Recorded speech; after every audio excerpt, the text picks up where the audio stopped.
Assalamualaikum warahmatullahi wabarakatuh.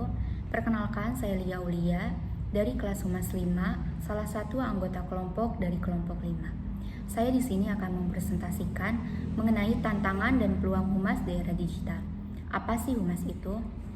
Humas adalah singkatan dari hubungan masyarakat atau dalam bahasa Inggris disebut dengan Public Relation atau PR. Secara bahasa, pengertian humas adalah proses komunikasi strategis yang digunakan oleh suatu pihak, baik individu, perusahaan, atau organisasi, untuk membangun hubungan yang saling menguntungkan dengan masyarakat.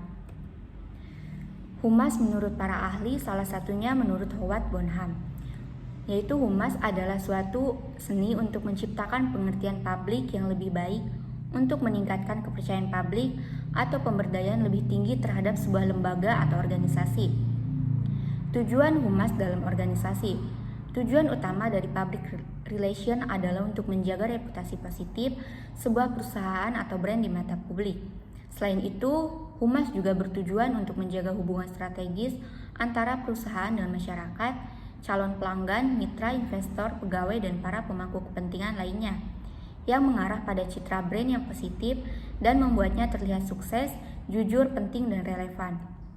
Manfaat humas yaitu manajemen krisis. Semua organisasi pasti pernah mengalami masa krisis, sehingga dibutuhkan adanya persiapan dalam mengatasinya. Selanjutnya ada identitas perusahaan. Staf humas bertugas menciptakan identitas perusahaan. Dan yang ketiga ada penerbitan desktop. Manfaat humas sebagai penerbitan desktop sangat penting pada sebuah organisasi. Dan yang keempat ada hubungan dengan pemerintah. Beberapa organisasi membutuhkan humas yang bertugas untuk berhubungan dengan pemerintah, parlemen, dan para birokrat di instansi pemerintah. Yang terakhir ada public relation finansial, yaitu organisasi juga membutuhkan konsultan humas yang khusus beraktivitas pada bidang keuangan dan operasional bisnis sebuah perusahaan. Humas di era digital yaitu telah membawa berbagai perubahan yang baik sebagai dampak positif yang bisa digunakan sebaik-baiknya.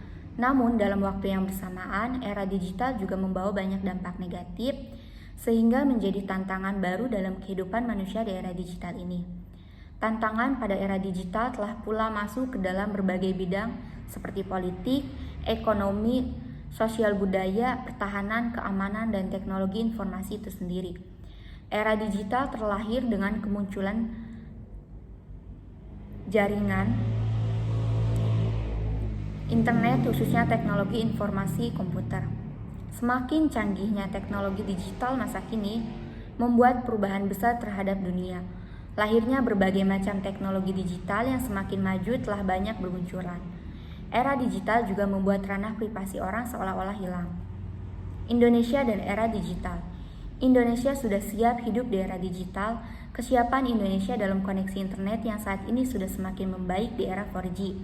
Dengan informasi dan transaksi elektronik yaitu ITE. Masyarakat Indonesia secara umum antusias mengadopsi hidup digital, terutama dipicu oleh penetrasi internet dan penggunaan ponsel pintar yang terus meningkat setiap tahun. Telah banyak perkembangan era digital yang dilakukan Indonesia, termasuk media massa di Indonesia berubah dalam menyampaikan informasi. Di sini juga ada dampak positif di era digital. Di antaranya yaitu informasi yang dibutuhkan dapat lebih cepat dan lebih mudah dalam mengaksesnya, tumbuhnya inovasi dalam berbagai bidang yang berorientasi pada teknologi digital yang memudahkan proses dalam pekerjaan kita. Dan munculnya media massa berbasis digital, khususnya media elektronik sebagai sumber pengetahuan dan informasi masyarakat. Dan selanjutnya dampak negatif di era digital, yaitu diantaranya ada ancaman pelanggaran hak kekayaan intelektual, yaitu HKI, karena akses data yang mudah dan menyebabkan orang plagiatis akan melakukan kecurangan. Ancaman terjadinya pikiran pintas, di mana anak-anak seperti terlatih untuk berpikir pendek dan kurang konsentrasi. Dan yang terakhir ada ancaman penyalahgunaan pengetahuan untuk melakukan tindak pidana seperti menerobos sistem perbankan dan lain-lain, yaitu bisa menurunnya moralitas. Tantangan dan peluang. Tantangan adalah suatu hal atau upaya bersifat bertujuan menggugah kemampuan.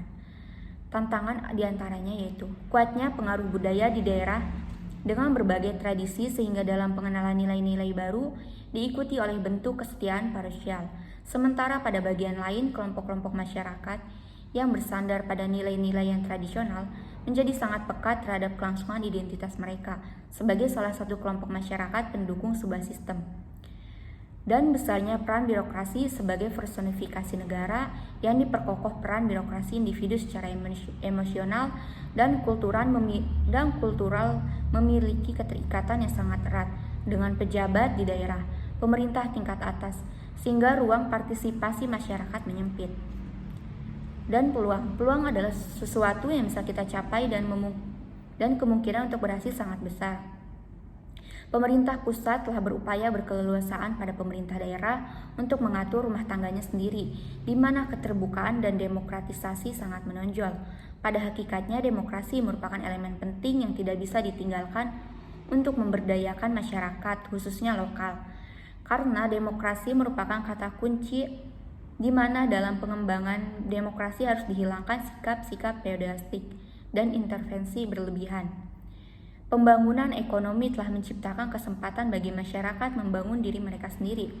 Infrastruktur ekonomi yang kuat merupakan modal penting untuk membangun kemandirian dan keswadayaan masyarakat. Tantangan serta kesempatan di masa digital brain drain di Indonesia diperkirakan sudah menggapai 5%. Inovasi startup di bidang pembelajaran serta riset ialah kewirausahaan yang bergerak pada bidang inovasi, pembelajaran serta riset.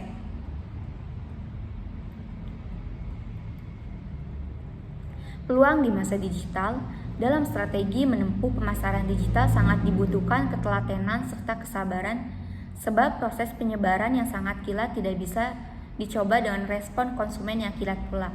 Banyak sekali aspek yang mempengaruhi keputusan konsumen, paling utama bila didasarkan pada keyakinan. Keadaan ini nyatanya bisa dimanfaatkan oleh bermacam golongan pebisnis sosial, sociopreneur, untuk ikut menunjang terdapatnya perpindahan budaya mengkonsumsi ini, sehingga jadi satu kesempatan terciptanya kedekatan kuasa sociopreneurship dengan pasar. Tantangan di masa digital juga generasi milenial identik dengan terdapatnya transformasi tipe pekerjaan yang lebih tidak nampak resmi. Selaku contoh pekerjaan yang diminati oleh generasi milenial merupakan industri kreatif. Alvin Toffler, seseorang futuris Amerika, memprediksi industri kreatif hendak memperhitungkan masa teknologi data, yaitu IT, serta hendak jadi tren bisnis pada waktu depan. Hubungan masyarakat juga selain bertujuan untuk menjaga hubungan strategis antara perusahaan dengan masyarakat, calon pelanggan, mitra, investor, pegawai, dan para pemangku kepentingan lainnya yang mengarah pada citra brand yang positif dan membuatnya terlihat sukses, jujur, penting, dan relevan. Lebih jelasnya, berikut ini beberapa tujuan dari hubungan masyarakat, yaitu meningkatnya dukungan, bantuan, dan partisipasi dari publik dalam bentuk sarana, prasarana, tenaga, dan dana untuk memudahkan pencapaian tujuan organisasi, menciptakan rasa tanggung jawab dari masyarakat akan keberlangsungan program organisasi secara efektif dan efisien, melibatkan publik dalam menyelesaikan berbagai masalah yang dihadapi oleh organisasi. Sekian presentasi yang dapat saya sampaikan kali ini. Kurang lebihnya mohon maaf. Wassalamualaikum warahmatullahi wabarakatuh.